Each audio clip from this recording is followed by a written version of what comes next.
Welcome back to Nasdaq Trade Talks. I'm Jill Malandrino, Global Markets Reporter at Nasdaq. We're coming to you live from inside ETFs in Hollywood, Florida. And joining me for this segment, we have Rob Hughes. He's the head of Index and Advisory Services at Nasdaq Global Indexes. And we're going to take a look at Nasdaq's approach to the ETF industry. Rob, thanks so much for joining us on set at Inside ETFs. And we're just not an ETF lister. We take it from three different lenses when we approach the ETF industry. Yeah, and I think what you see down here and what's so exciting about this particular conference is you see that the health of the overall ETF industry is incredibly good right now.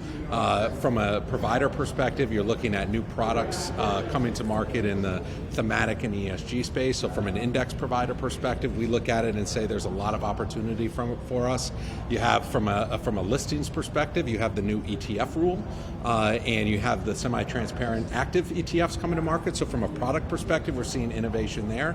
And then we talked a lot about this morning on the panel the role of ETF model portfolios for financial advisors and how that's going to kickstart potentially even more growth within the ETF industry as far as adoption is concerned. Yeah, particularly with the RIAs. That's been a really big topic that we've been covering. Let's learn more about what you spoke on your panel today.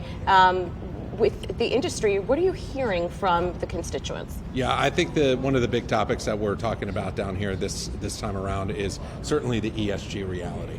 And so, when we're talking about ESG with our clients, both on the RIA side and on the indexing side, we're, I think, playing in this middle ground where is it an allocation or is it an investment philosophy?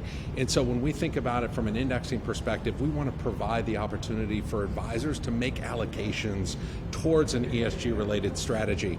When we're talking about it from an RIA perspective, what we're trying to aim for is a consistent, comfortable conversation where the advisor feels educated about ESG and the nuances of it, and also the investor ultimately feels comfortable about it. So when you have those consistent, comfortable conversations and you have great products to allocate towards, that's really where we feel like that's the flywheel of success for the ETF industry as it relates to ESG. And you also spoke a lot about competition. It's tough, and it should be within this space. Yes.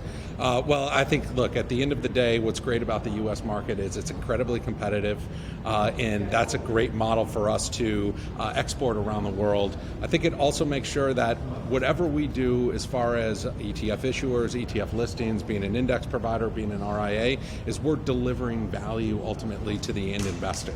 And so I think as we continue to see zero commission fees, zero transaction fees, ETF model portfolios are going to really benefit from that in the ETF industry and drive this kind of next phase of ETF distribution. You also think that model solutions, that really is a market disruptor here, and it's going to be a game changer for the ETF industry as well, not just as a low-cost solution, but also for financial advisors. It could change their practice. Absolutely. So we look at guided ETF model portfolios as a serious disruptor to how traditional ETF distribution has been done. But really, it's just it's a reality that comes from the advisor in terms of they're under a lot of pressure, they're under a lot of competition, and what they need to do is get into a position where they can scale their portfolios, scale their practices, take less time doing the day-to-day portfolio management, take more time going out finding new clients, going out making sure that their big clients are successfully and that they feel very good about the advisor that they're working with. And so that model portfolio is going to help them scale their business in a way that we don't feel that hasn't necessarily been done yet. All right, we spoke about the growth in the U.S. Let's talk about Asia. That's a region that's strategically important for your business as well. You launched new futures on the Nasdaq 100 there. Yeah, so what's really exciting about the Nasdaq 100 is we continue to see business development opportunities all over the world. It's such a great exposure. It gives you the ability to invest in companies that are really leading the charge in terms of global growth and innovation. And so that future that we did in Taiwan with our partners in TaiFex and CME was actually the first ever futures contract listed outside the U.S. And so it's just really kind of the first step along the path towards how do we create the liquidity environment globally that we have here in the U.S. with U.S. listed ETFs, leverage and inverse ETFs, futures contracts, options. All of those things are developing all over the world, and we're really excited about the opportunity that presents us. And going back to ESG, you launched a sustainability product in Australia.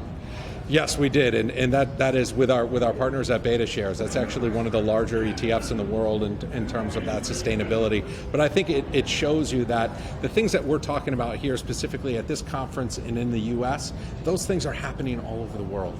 And so I think, and they're asking the same questions. And we can deliver a lot of educational resources. We can deliver a lot of on-the-ground resources in terms of distribution.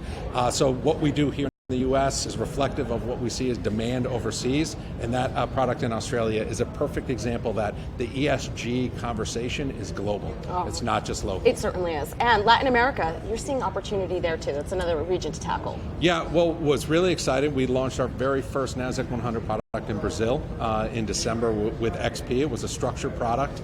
And so again, having the opportunity to take the Nasdaq 100 exposure and introduce it to millions of new potential investors is really what makes the overseas story just as exciting as the home shore story, the U.S. story, is that you get to go and see what types of investments investors are looking for and exposures are looking for all over the world, and we get to talk about the Nasdaq 100, which is one of the best stories out there. All right, great 2019. Looking forward to more in 2020. Thanks Absolutely. For joining us at Inside ETFs. And thanks for joining me on Trade Talks. I'm Jill Malandrino, Global Markets Reporter at Nasdaq.